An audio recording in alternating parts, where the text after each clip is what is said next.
You're listening to the Options Insider Radio Network, the home of the Options Podcast. For more quality options programs, visit theoptionsinsider.com or search for Options Insider Radio Network in your podcast provider of choice. Listeners can also access all of our programming through our mobile app available in the iTunes and Google Play stores. Select programs are also available via live stream at mixlr.com/options-insider. That's mixlr.com/options-insider. Don't forget to follow along with your favorite programs and submit your own questions for the hosts at twitter.com/options, stocktwits.com/options, facebook.com/theoptionsinsider, or via questions at theoptionsinsider.com.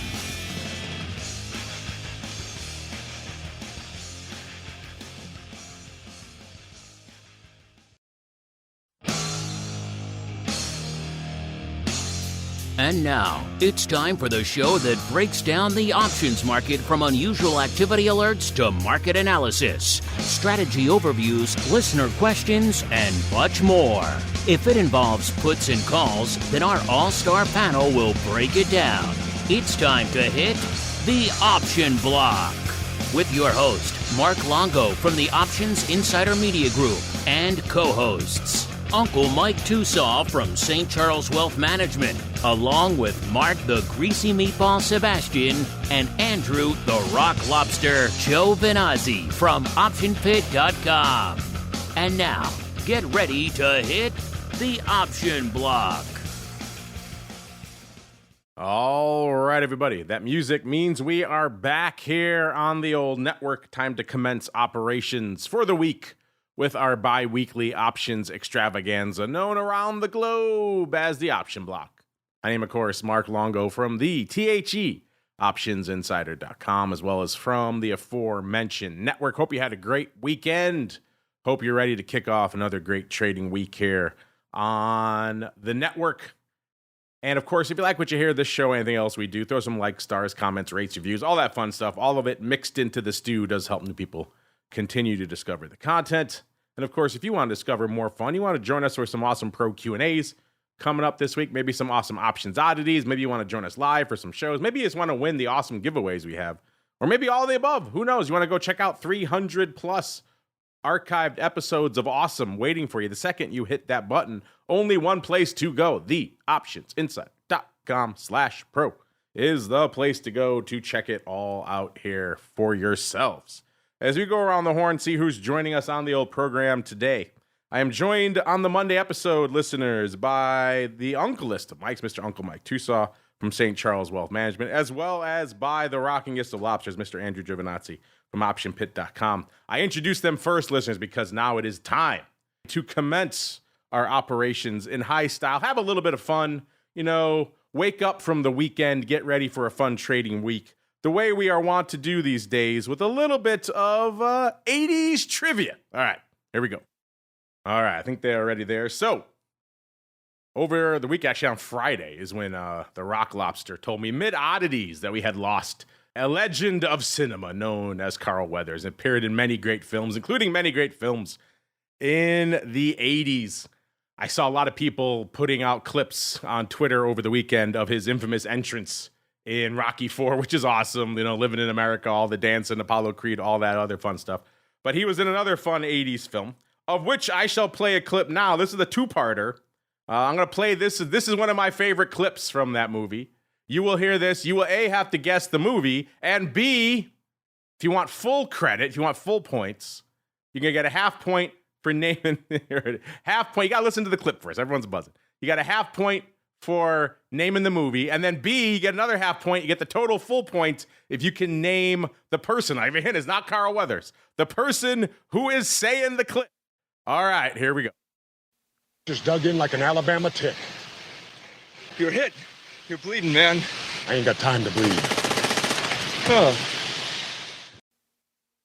There we go. I ain't got time to bleed. One of my favorite movie quotes of all time. Uncle Mike, I saw you buzz in first. Mr. Uncle Mike, sir, what movie is that from? And B, who's saying it?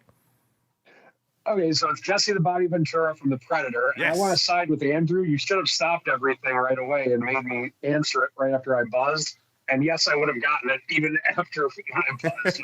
So if I had played no clip whatsoever, you still would have said, I ain't got time to bleed, Jesse about the Body Ventura? Yes. It is. I mean, I was Because I knew you'd skewed for wrestling, so that's how I do that. I didn't know I could buzz so fast. Dang. Did you? That's them's the rules. You will learn the rules over time there, Mr. Rock Lobster. But yes. I will be much more ready to go the next time. But gotta have your I will say again with great sadness, one of my favorite characters there of all time for sure. I did love so many people. I retweeted it myself, of course, tweeting what is perhaps the manliest clip in the history of cinema, where Arnold and Carl Weathers just lock biceps, and the camera zooms in almost lovingly on their strangely oiled biceps as they flex while they shake hands. You know what? This should be a good over-under for the listeners. Is how many bottles of Johnson's baby oil did they use? All of them. To get that scene. They shipped the whole company's holdings to the jungle that day just for that one scene. Pretty much, yes. Man, the entire month's production. But you know, went down. Predator does cover a lot of bases for us. Awesome 80s film, also 80s wrestling, because Jesse the Body saying probably the best line in the movie. So yeah, good stuff. Uncle Mike, a full point for you, sir. Well done. As we keep on rolling right on into the trading block. It's time to break down the latest topics, trades, and trends in the world of options. It's time for the Trading Block. All right, listeners, let's do it. Let's get to the block of trading out there. And, you know, I'm sure if you wait 5 minutes, the markets will probably turn green. But we did kick off the session here, kick off the week in the red there, listeners. The S&P looked like for a little bit like maybe it might be threatening the 4,900 level. Looks like I got down about 4,920 or so before, of course. So the bulls said, wait a minute, there's red on the screen. I could buy more at lower prices. I shall buy some. And so they bought it up, and now we're back up right around close to 49.5 again right now.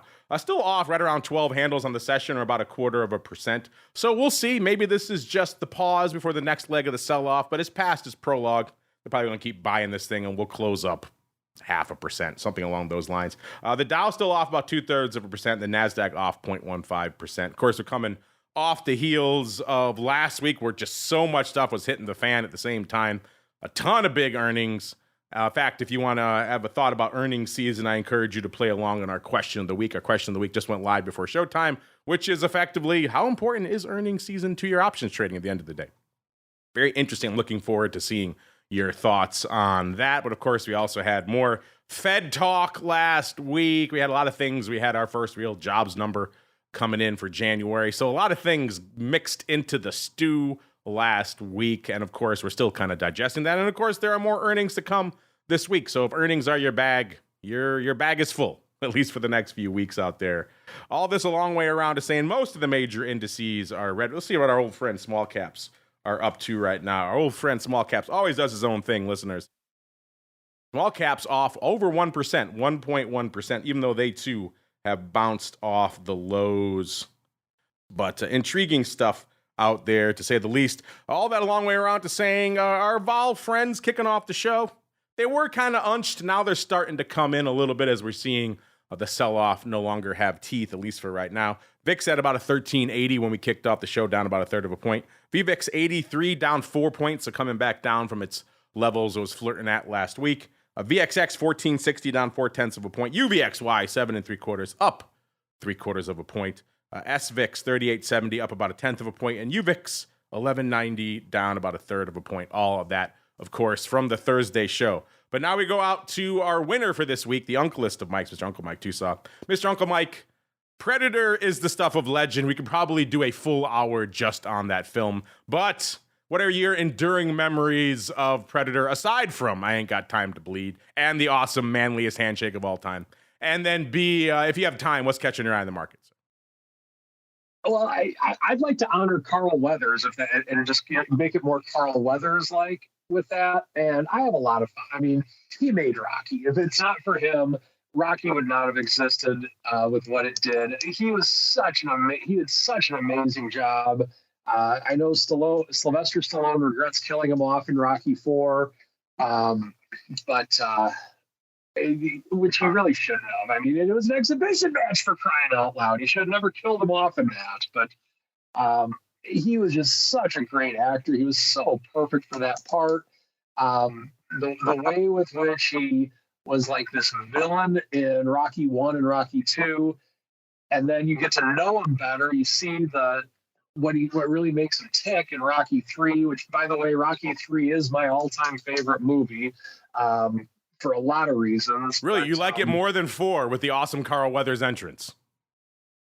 Oh, the entrance, that scene that was okay. So keep in mind, you're talking to a guy that has almost every Rocky movie memorized. Not the Creed so much, because I haven't watched them a million times yet.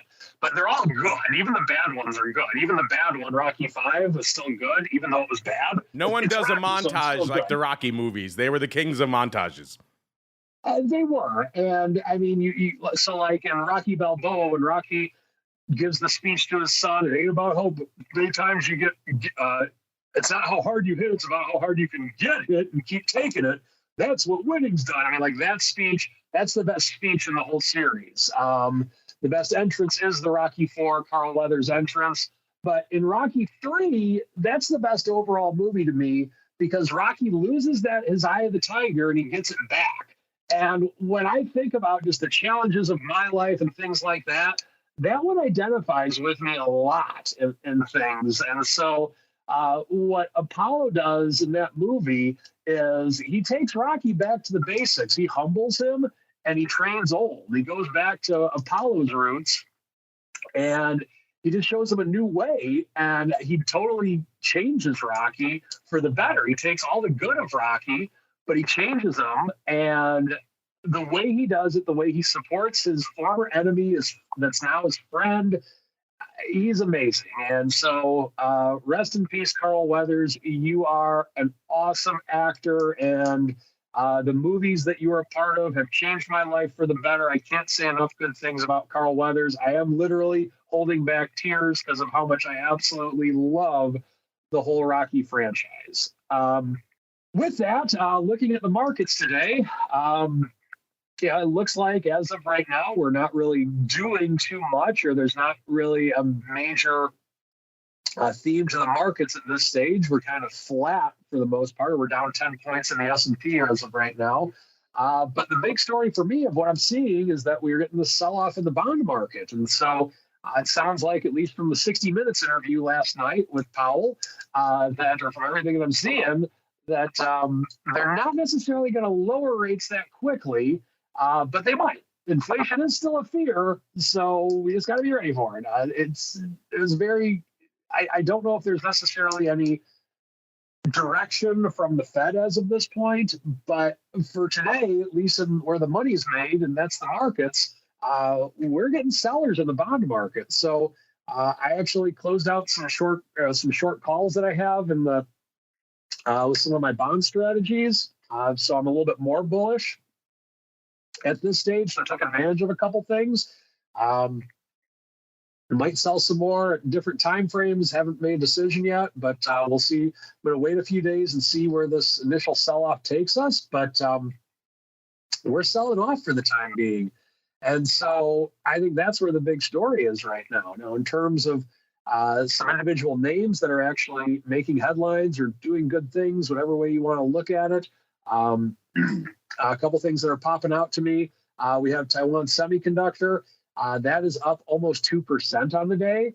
We have the fruit company. That's up $3 on the day. So there are some positives in this market. We have AbbVie. That's up almost $3 on the day. We have Chubb. That's up about $1.50 on the day. So up a little over 0.5%. So there are some names that are going higher. But we also have some more names that are going lower. Microsoft, for example, down over 1% on the day. At some stage, Microsoft needs to go down kind of, sort of, and it did today, at least a 1%. It just seems like Microsoft's been on such a tear lately. McDonald's announced earnings, didn't exactly do what they were hoping they would do. and they're down almost 5% on the day. And then, of course, we have NVIDIA. That's up 3.5% on the day, but it's NVIDIA. That's nothing for NVIDIA, of course. And there's a lot of up and down within the market, and that some things are good and some things are bad. Just in terms of looking at the overall sector of things, technology is up 0.2% on the day, just looking at XLK. So we have a lot of up and down battles within the technology sector. We have the financials down 0.5% on the day, as well as the industrials. So we have a little bit more bears than bulls overall, but market's really not showing one clear direction as of yet. With at least in stocks, we are showing a clear direction in bonds, and that's with the bears. And that's where we're at with everything right now. All right, now turn the tables over to the rockingest of lobsters, Mr. Andrew GIOVINAZZI from OptionPit.com. Mr. G, if you have any enduring memories of one Predator or of indeed the manliest handshake of all time, or indeed of Carl Weathers. By the way, my producers learned a long time ago not to tell me that kind of information during a show because they know it will derail. In fact, they told me they knew that Carl Weathers was dead. They were waiting till after Options Oddities to tell me when you broke it mid-show and just completely derailed me for the rest of the show. Probably killed you for the weekend. My producers have learned, don't tell them that stuff. Don't tell them that stuff during the show. I saw it was a little bit shocking. He's like one of those actors who's always looked healthy, just in The Mandalorian. He's in The Mandalorian. I figure that guy's going to live to like 100. People forget his comedic turn in Arrested Development. He played a very cheap version of himself. He was hilarious. He'd love to go to Burger King to get free refills. So a lot of great Carl Weathers stories. Combat Carl from the Toy Story franchise, that was him too. So a lot of great stuff. A lot of great stuff out there. But what are your enduring memories of one, Carl Weathers, and B, what's catching your eye in the markets? There was also a line too. I think Bill Duke to Dylan was like, "I'm going to bleed you real slow if you can't keep up." Because he was kind of like dogging, and I could have sworn Bill Duke kind of gave him the death stare. Yeah, he didn't like Carl Weathers' character, as I recall. He did not at all. So there was the death stare going on that one. But another thing which freaks me out is that movie is fairly old. It's almost 40 years old. Yeah, it's coming up on 40 years. Isn't that scary? It's my whole life just flashed before my eyes. Anyway, so yes, that was a scene Carl Weathers had it rough in that movie. He had a rough role. Yeah, he was kind of like weird jerk. I'm not really sure what his role was. He was kind of CIA antagonist / jerk in that movie, you know? Yes, I mean he was like the CIA heavy in that role. I think because didn't they want to try to capture the Predator? I got to see it again because it's been so long. But anyway, that has nothing to do with the market. He was like that CIA from the government guy. They always want to try to grab the alien, like somehow they're gonna that never works out alien, well. Bend to their will or capturing something. the alien never works out well. A couple of rules of sci-fi: never capture the alien. Never board a derelict ship. That guy's gonna die. Never board a derelict spaceship that's adrift in space because something horrible is waiting for you there. These are all basic rules of just that everyone should know. I think so, and you would think they would have seen the movie already, but or a movie. You think we all would have seen Terminator? You think we all would have seen Terminator before we embrace AI? But hey, I guess we all missed that film too. Exactly. And a lot of times. Well, I mean, the other one, if there's a strange noise and a bad guy's coming, you need to take a shower, right? I suppose we learned that in the 50s, I guess, yes. So somebody can come flying through the shower curtain at you. Yes, but I think the Terminator movie already kind of tells us this doesn't end very well if we go this route. And then I heard the World Economic Forum, they want some body to control AI. So I'm sure that will end well too. Oh, you can't make this stuff up. As far as the market goes, every pullback's a buying opportunity until it's not. That's the easiest thing I could say. As far as some tech stocks, they're when a stock's up 100, $200, it's like the market clearly there's some FOMO in there, but it doesn't matter because if you're an investor, you just sit there and go, okay, I guess I'll just ride the inflation train this way and not worry about it too much. So from that point of view, I'm like, okay, like being long, like owning stocks is okay. When this stuff happens, that's one of the benefits. You just don't do anything and you watch them go up. And I think that's where we are right now. The Powell interview was interesting because it kind of feels like everybody's, I feel, a little bit screwed here. Like prices aren't going to go down. Maybe house prices will go down. I think the rate, that slowdown in sales last year has got to help somewhere, but hasn't happened in this state.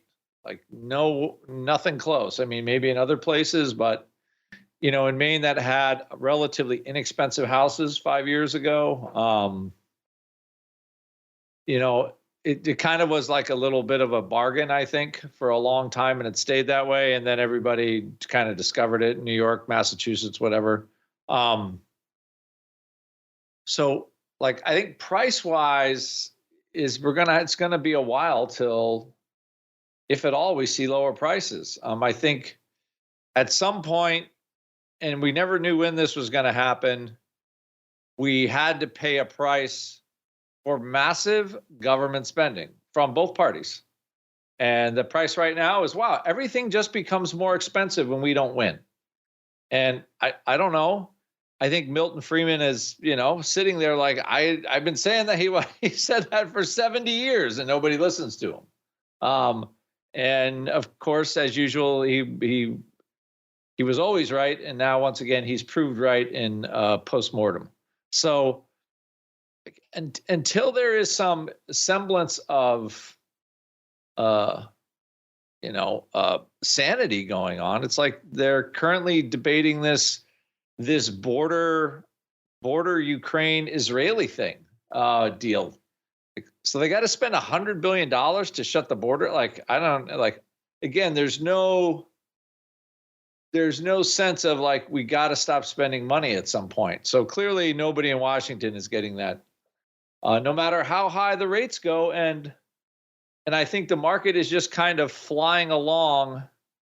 They're like, okay, the market can rally with rates are higher. Companies can make money. They just charge more for everything. I think it benefits a certain percentage of the population and it hurts a huge percentage of the population. So, I think it's just where we are. So there's no reason that stocks really need to go down, at all. And I think a lot of money is just pouring into what everybody believes is a high growth area that's not a whole lot different than, 10 years ago with the beginning of social media, 20 years ago with the beginning of the internet, 10 years before that with the growth of PCs, before that it was chips, like on and on and on, cell phones. I mean, you can pick the technology that, ushered in a huge amount of growth. But I think that's where we are. So we also have a substantial amount of investors that pulled a lot of money out of the markets and never came back. And now they're looking at stocks ripping $100 and they feel like they're missing something. So it's one of those things where I think this is going to be a strangely volatile year, but bullish year. But I don't think we're going to see those really low volatilities. I think 12 is going to remain like a vol floor. But I think we're going to continue to rally, but on like higher volatility. I don't think it's not going to be one of those, like what I would call like structural low volatility rallies we had in 2016, 2017, and then before that, 2007, 2006. Where you kind of have the tax thing, and it kind of led to the longer term expectation of growth. This is going to be a more volatile rally overall, I believe.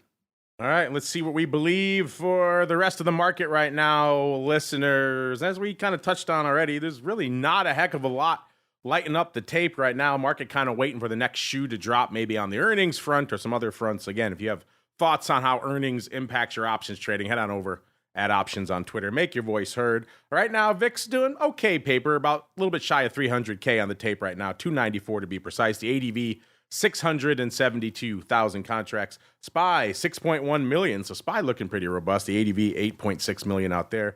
The S following suit, 1.95 million. The ADV, 3.31 million.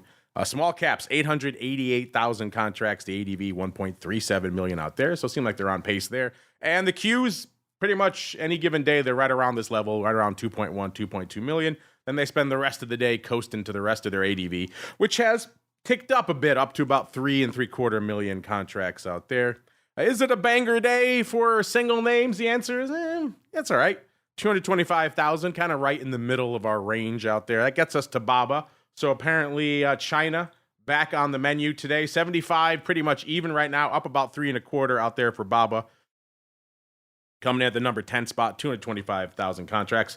Number 9, good old Softy, Uncle Mike's favorite, 236,000 contracts on the tape for Softy. 405.5 is where it's trading right now. Off about 5.75 on the day. Has just ticked down a little more, down to close to 405. Down a little over 6, about 615 right now. Number 8, the artist formerly known as Google, Alphabet, 293,000 contracts. Of course, the Class A, 143.86, up about $1.50 or a little over 1% for them today. And again, good for the number 8 spot.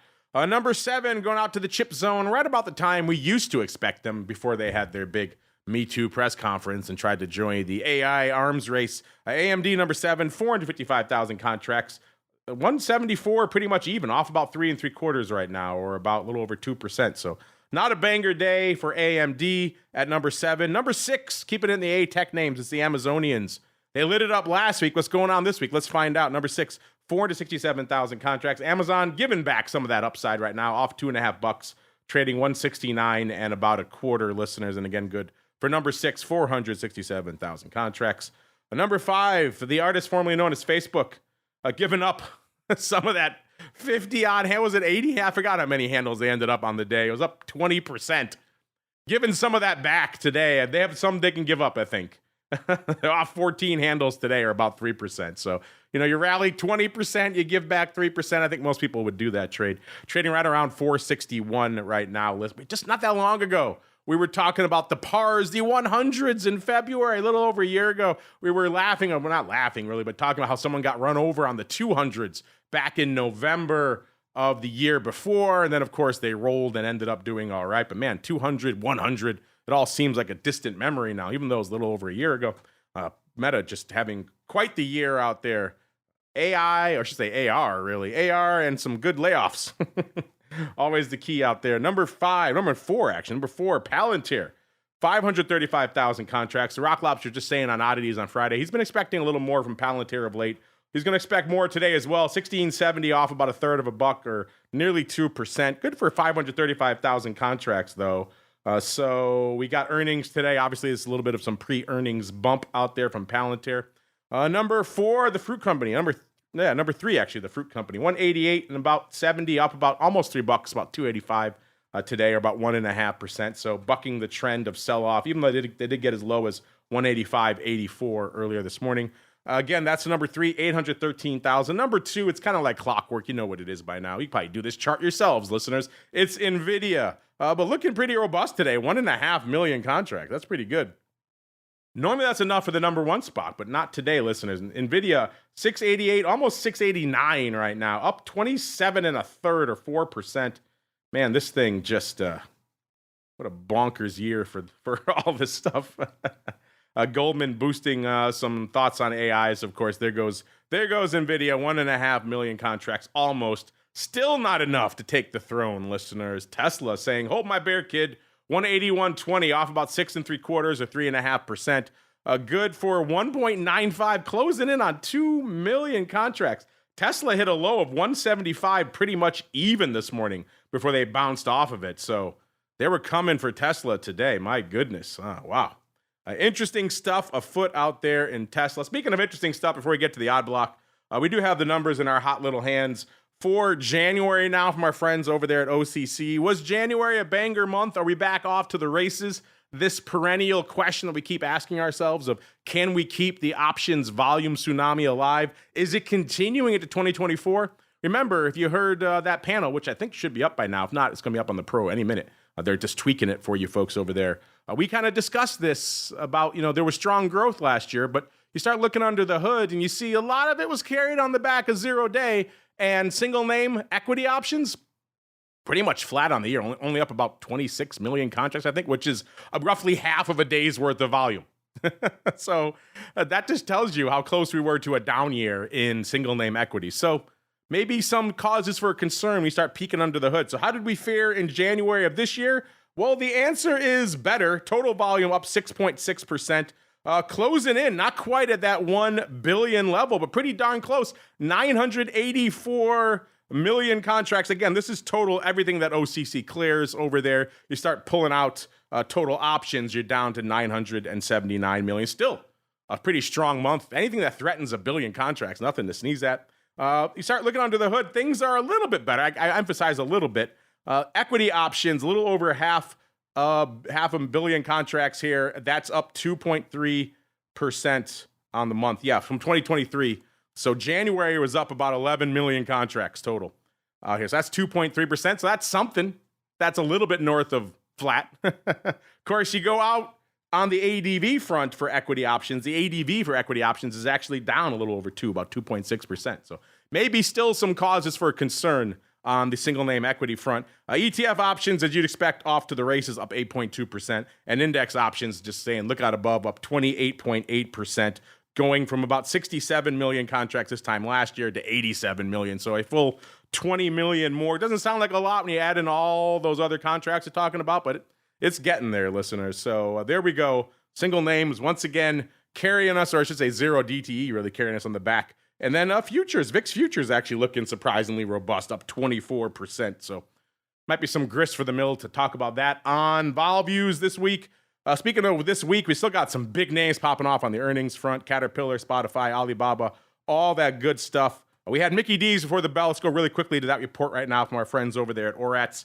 They were at 297, pretty much even coming into them this morning. They were pricing in 2.6%. They delivered 3.6%. So outperforming to the downside here from Mickey D's. So that is kind of interesting.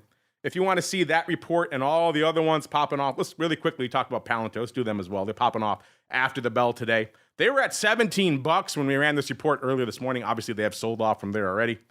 They are pricing in 2.25. In the past, they've moved $2.50. So a little bit of underpricing, which is kind of interesting. That's kind of the theme we've been seeing a lot now this cycle. Of course, outside of some ridiculous ones like, Meta last week and stuff. But intriguing stuff. We have, of course, them popping off. We have Ford coming up on the 6th. Luckily for you folks, because we like you, we have hot off the presses over there, theoptionsinsider.com. We have all this data for you and literally a whole bunch more. You want to see Roblox next week or Uber or any of these names you might trade, PayPal, it's all there for you and dozens upon dozens more. Head on over to theoptionsinsider.com to keep your earnings vol party going. Right now, the season listeners, man, we said they've been pricing in less juice, but they're delivered on the other side right now. I think last week had a little bit to do with this because with now 247 names reporting, we are hanging out at a whopping 140%. Spoiler alert, that is usually not sustainable, so we'll see. But last week, kind of a bonkers week. We'll see if we can keep that up this week as we keep on rolling into the Odd Block.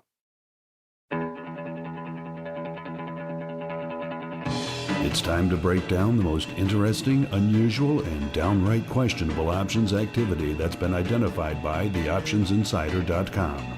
It's time for the Odd Block.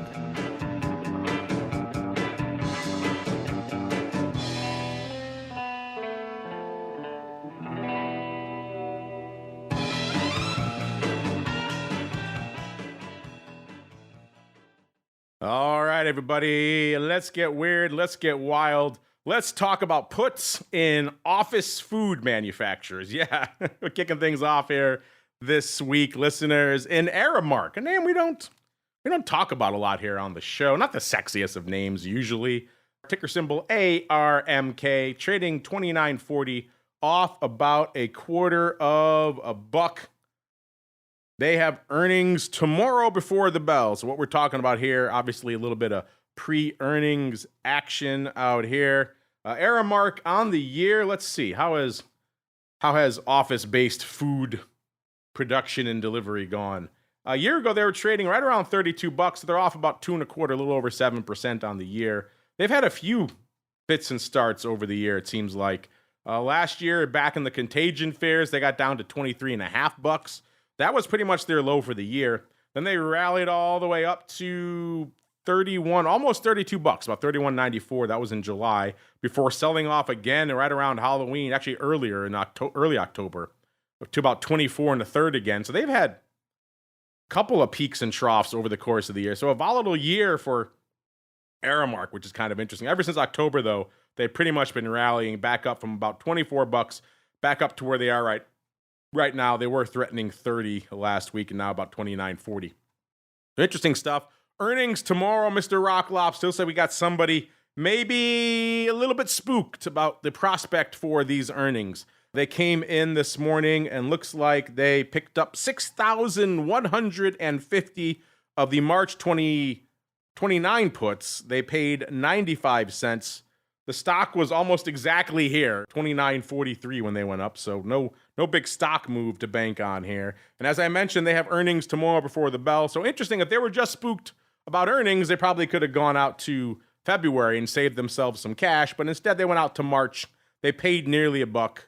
Mr. Rocklop, so what are your thoughts on maybe fading some downside in your favorite office food manufacturer? So this would be like, they fill up your vending machines and stuff like that. They run a lot of like office cafeterias and stuff. If you have like a cafeteria in your building, they might run it. Oh, because I was looking at Portillo's is like at a multi-year low right now.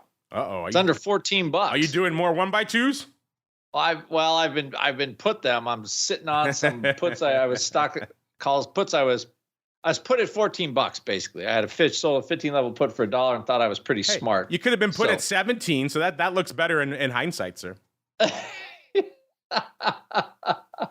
remember your buddy the Meatball Nana booing me when the stock first went public, saying how great it was that he bought it at 29. So everyone's frame of reference is different.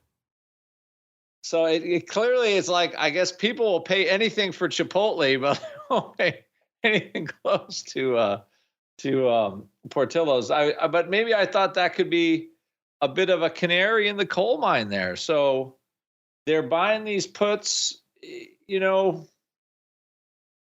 One thing I've noticed about this rally is like a lot of the Main Street stocks are getting kind of hit. Like Aramark was a $44 stock.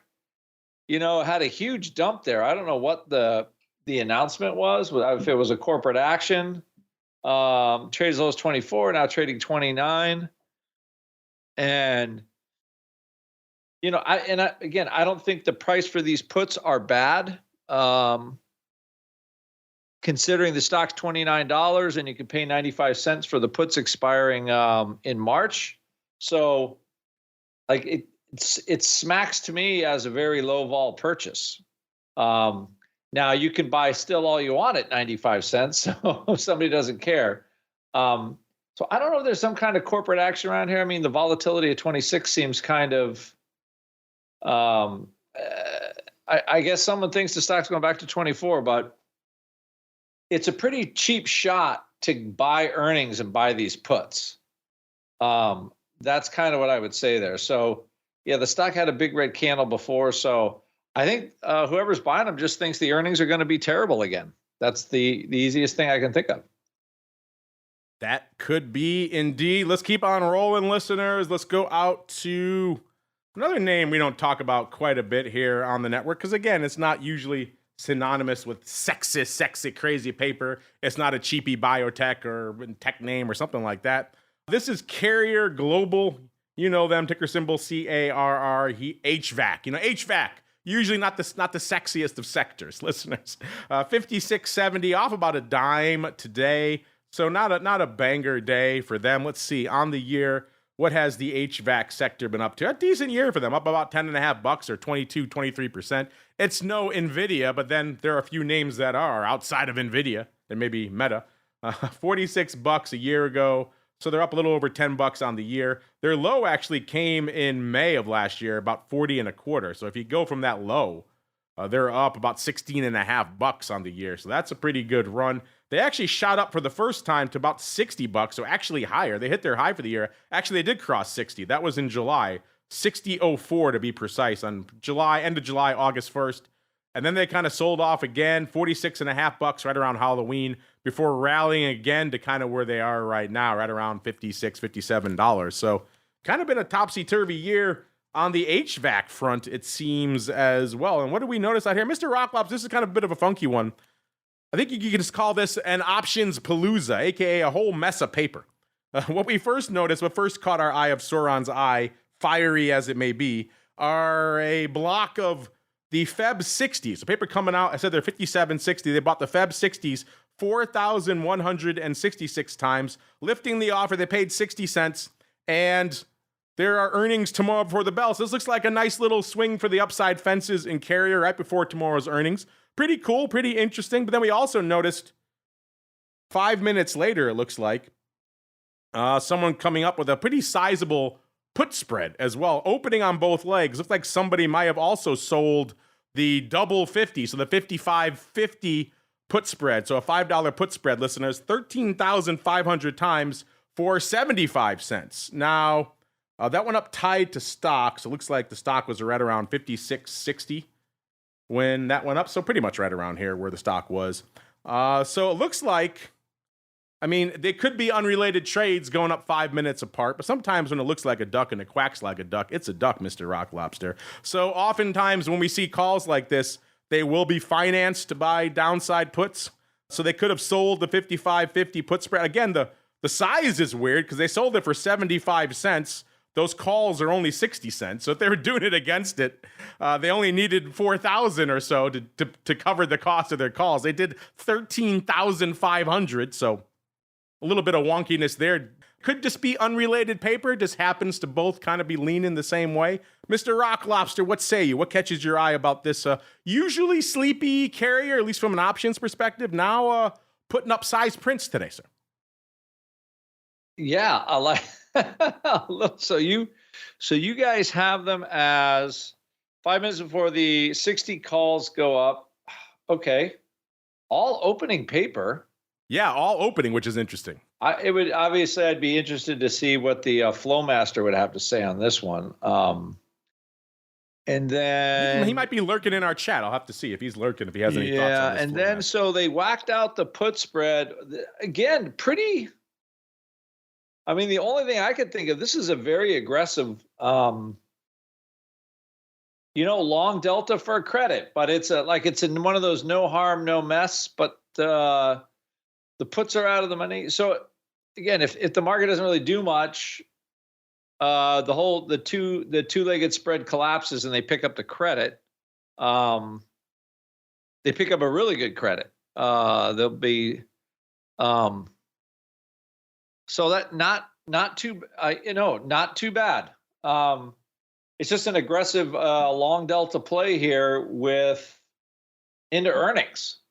So they're looking for, I don't know, is Carrier Global Group the ones that is making the element to my furnace, because I'm still waiting for it a month later. We ordered an element. We still don't have any heat. Living in Maine, it's like 15 degrees. That's not a good thing on the shores of Maine in January. Yes, in January. Thankfully, we have a secondary heat source. So I can thank my wife for being really smart. But we'd be totally hosed. We'd be paying somebody like $15,000 to replace the entire unit. Anyway, which was our first bids actually. I was like, yeah, we'll take the old one out and put in a new one for $15,000. So it was still under warranty. So anyway, but maybe. Of course, maybe that's why somebody is bullish as all get out here, because demand for products is probably pretty high still. So, yeah, this is just a really aggressive bullish play. Hard hard to, unless there's a chunk of stock against it. But even on the ratio, it would be kind of weird. All right, I have breaking news from our chat. The Flow Master is hanging out in our chat, and he says it's weird looking to him as well. He's going to ask some of his friends on the Philly where it went up. So there we go. Some live analysis. Okay, good. Yeah, if the Flow Master's perplexed, then I don't feel so bad. So, but it's definitely but it is an aggressive upside trade waiting for earnings tomorrow. Like it's now or never. It'll be interesting to cover it. You should mark it for oddities to pay it off on. Of course, these are option block listeners would be hosed, but be interesting to see. Because, I mean, it's like an all or nothing. It's either going to be worth size or they're going to get smoked. Yeah, you got to pay to hear the payoff of the trade. Maybe we'll try to get it on the Thursday show. Looks like a total of 7,000 of the 60s have traded now. So they've done more. They've done about 3,000 more since we first noticed this. So, you don't buy out of the money calls because you think the stock is going down. It would make more sense if they did more because the credit they're taking in for the puts is sizable. They have money to burn if they want the upside. Yeah, I mean, and they're playing very close to the fire. I mean, it is 55, 52 is the. I mean, I'm not much of a follower of these things, but it's the 50-day moving average, right? So, I mean, they're playing the bounce off there like, like they got their first copy of their first technical analysis book. They're like, 50-day moving average is 55. So we're just going to whack out 13,000 puts on that strike and see how it works. Let's go all in, baby. All in on Carrier of all things. I love it. Yes. Not some crappy, Israeli $3 biotech pharmaceutical name that could blow up 800% in a day. Nope. HVAC. That's where they decide to make their mark. So we'll probably know by Thursday. In fact, the Flow Master will be joining us on Thursday. So maybe we'll put a feather in this one, a pin in it to come back. We won't make you pay for the pro to hear the results. I won't do that to you, listeners. We'll come back on Thursday. As much as Rock Lobster suggested it, and it probably would be smart. I would not do that to you. So we'll come back. We have all kinds of other stuff to talk about on oddities anyway. In fact, speaking of stuff to talk about, we've been gassing on for a bit. It is time to get to Uncle Mike. It is time for the strategy block. It's time to dispense options, wit, wisdom, and education. It's time for the strategy block. All right, Uncle Mike, you've had the better part of the show now to dry your tears over the loss of your beloved Carl Weathers. That said, if you wanted to devote your roughly 10 minutes of your segment to just a singing an ode, a dirge to Carl Weathers, I wouldn't hold it against you, sir. Either way, have at it. The floor is yours. As much as I'd love to do that, let me just go into something I think is a little bit more relevant to the show, and that is when to close out short positions. And so what I like to do is when I can make 80% of the possible credit is a profit target for when I like to close them out. Now, granted, if I want them to, if they're going against me, is it something to where I'm selling a put and I want it to get put to me anyway and I never close it out? Then that could be the case, or I could close it out when I lose a certain amount. Not talking about that, just talking about when I like to close out short positions. Now, first off, I'd like to just give a little example of something to where, let's say that you take a towel, or just a washcloth, a small towel, run it under the sink and get it so it's totally soaked, and then squeeze out all the water that you can. Well, no matter how hard you squeeze, you're still going to have some type of water in that towel. It's still going to be there. And you can squeeze and squeeze and squeeze, and you might squeeze out a couple of drops, but you're not going to get all the water out of it. And so in my opinion, if you're selling an option and you're waiting for it to, that time decay, that last nickel or that last dime, whatever the case may be, I think it's a similar scenario. You can try and try, but it's not going away. And if it is going away, you're going to have to wait until the stock just goes totally your way in a major way, or you're just waiting until expiration. By the same token, what you're going to have to do with that washcloth, you're going to have to wait until it just dries out, because it will overnight or in 2 nights or whatever, depending on the climate you're in or the temperature, whatever the case may be. Or you can keep trying to squeeze it. And maybe, I'm sure there's some type of scientific proof you can squeeze out every drop of water out of that towel, but is it really worth it? So that's why I like to get out of short options before expiration. So at what point do you do that? Do you do it when it goes down to a nickel, a dime, or whatever? I like it to where once I can make 80% of the overall potential profit, that's when I get out. This would apply to selling a put. If I sold a put for $1, if I can get out of the put for 20 cents, I'm out. If I'm selling a covered call, the stock goes down, I can get out. I can sell the covered call for $1. I get out of it for 20 cents, I'm out. Or let's say that I'm XYZ stocks at 50, I sell the 50 call for $1. And if that's the case, I bought into that overall trade at $49. Well, I would get out of that overall trade at $49.80 if the stock were going in my favor, going to the upside, because I don't want to hang out trying to squeeze and squeeze and squeeze, because it's just not worth it. By the same token, if I'm selling a put spread or a call spread, $1 to 20 cents is my rule on it. And I think that's very important to have some type of plan. Now, you can debate whether 80% or 90% or 85% or 50% for that matter. Sometimes you can make a case for that, but have a plan. Get out of it. Don't try and hang out for that extra squeeze. It's just not worth it.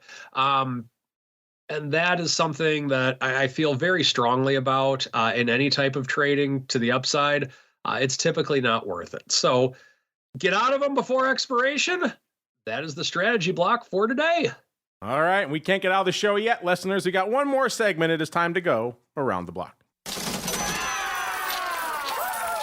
It's time to tell you what we'll be watching on our trading screens until the next episode. It's time for Around the Block. All right, everybody, welcome to Around the Block, the portion of the show where we tell you what we're keeping an eye on until the Thursday episode. Once again, let's go out here really quickly and check in on our question of the week. Just went live a little bit before the start of the show, which, by the way, we talked about the start of the show. Market's kind of in flux, still slightly red, but seemed like the sell-off was mitigating. We're kind of still hanging out right around the same level we were at the start of the show. S&P off a little over 0.25%. Now NASDAQ off 0.25%. Dow still off about 0.2%. And VIX still around that 1390 sub 14 handle. So not a lot of evolution over the course of the show, but we'll keep an eye on it, obviously, as we keep rolling with content throughout the day. Speaking of rolling with stuff, our question of the week is earnings season is going strong right now. Big reports from Microsoft, Apple, Meta, Amazon, and more are moving markets and driving volatility, which raises the question, how important is earnings season to your options trading? Gave you 4 choices. Very important, somewhat important, a little, I guess, and not at all. Let's go out to the Rock Lobster first. Mr. Rock Lobster, sir, if you have a vote in our poll, or in terms of where you think our audience is voting, very important, not important for your thoughts for earnings season. And B, what are you keeping an eye on until the Thursday show? Let's see here. I mean, earnings season is important because it does provide some momentum and a little bit of a backdrop. So I'd say, at least for me, while it's going on, it's usually the first 2 weeks, and basically it ends right at basically last week. I mean, earnings season's over. I mean, there's NVIDIA, but for the most part, like, we have the narrative, and the narrative from earnings was good. I mean, people liked it. So I think that, I think when you're setting up trades, it gives you a floor. So for me, when it's happening, it's very important because I do a lot of 2 to 4 week trades. So it matters. I think our listeners will say somewhat important. And what I'm looking at is, wow, we're at 49.45. We have yet to close above 5,000. And it is only a matter of time. And we have a VIX. VIX is unchanged today on a Monday. So that's basically, the way I look at it, it's probably VIX volatility going down somewhat. And we finally had a bit of a breather of a day. So overall, whatever, all the forces that are making us go up are still making us go up. That's all I can say here. And Mr. Uncle Mike, same question for you. What do you think our audience is voting? Earnings trading, earnings season, I should say. Important, not important to their options trading. And what are you keeping an eye on until the Thursday show? I think the audience thinks it's important. It's important to us in terms of the fact that we do 1 month covered calls a lot. And so sometimes we look at it to where we're like, maybe we'll wait a day or two to put this call on, whatever the case may be. So it's important to us in the option space. Over the long term, it is not important. But in the covered call trading, it is important because if you're doing a 4-week trade and the earnings are happening, which a covered call is, then it's important. In terms of what I'm watching, 5,000 is the key number, and then any other earnings that are out there. All right, that music means we've come to the end, but we got some breaking news. Mr. Rock Lobster, the Flowmaster, says even though they're lifting offers on the calls and pretty much not quite hitting bids, pretty darn close on that put spread, he thinks they sold the call and bought the put spread. So sold the calls for 60 cents, bought the put spread for 75 cents. That's what he's hearing back from, I guess, his contacts over there on the, which is the complete opposite of the way it went up, which is kind of interesting. Not what I would have assumed. It makes more sense. It does make more sense, yes. Because it seems like a fairly large open-ended risk for, even big retail fund trader just to go, to go nuts long right at 55 there in the earnings. So it makes a little more sense. Well, there you go. So now he's changing his tune. Now he's changing. Get my dang part. He's changing his tune. He says the stock call is going down. He says the calls are bought now. He said so. Now he is coming along with us, at least on the call side. So he's. Oh, okay. All right. So hold on. Well, they're buying the calls and wow, they're going strangle. They're doing the Rock Lobster special. Well, just buy it all. Just buy everything. I mean, it's the old TOSAW saying. Market. Buy it all, let God sort it out. That's the TOSAW trading strategy 101 there. So there you go. And Mr. Rock Lobster, we're up against it. If folks want to check out what you got cooking, where should they go? What should they do? Yeah, optionpit.com, 888-TRADE-01. My OP mentoring program, last 10 trades I posted with alerts, 10 out of 10. Not bad. So if you want to learn how to trade theta neutral positions that actually own contracts or theta positive, it's kind of like option magic. Come over to optionpit.com and you can learn some new stuff. Including learn how to buy size ratio strangles in HVAC names. Why wouldn't you want to do that? Vol up 3 points on this trade, he's saying. So yeah, they're buying a lot of vol. We'll know by Thursday if that was a good do, as they say, or not. And Mr. Uncle Mike, sir, when you're not buying tons of vol in HVAC names, where should folks go if they want to learn more Uncle Mike goodness? Check out follow me at Mike TOSAW on Twitter. And you can check out my website, stcharleswealth.com. Would love to have a conversation with anybody. Sign on up. Check it out. There you go, stcharleswealth.com. We got to get on out of here. Back in a little bit with the crypto rundown. Not sure if you noticed a little bit of vol afoot out there in the crypto market, so it should be a fun one. And then, of course, back again tomorrow with another great pro Q&A session all the way through to Thursday, another episode of the Option Block. Stay safe out there, everybody. You're listening to the Options Insider Radio Network, the home of the Options Podcast. For more quality options programs, visit theoptionsinsider.com or search for Options Insider Radio Network in your podcast provider of choice. Listeners can also access all of our programming through our mobile app available in the iTunes and Google Play stores. Select programs are also available via live stream at mixlr.com/options-insider. That's mixlr.com/options-insider. Don't forget to follow along with your favorite programs and submit your own questions for the hosts at twitter.com/options, stocktwits.com/options, facebook.com/theoptionsinsider, or via questions at theoptionsinsider.com.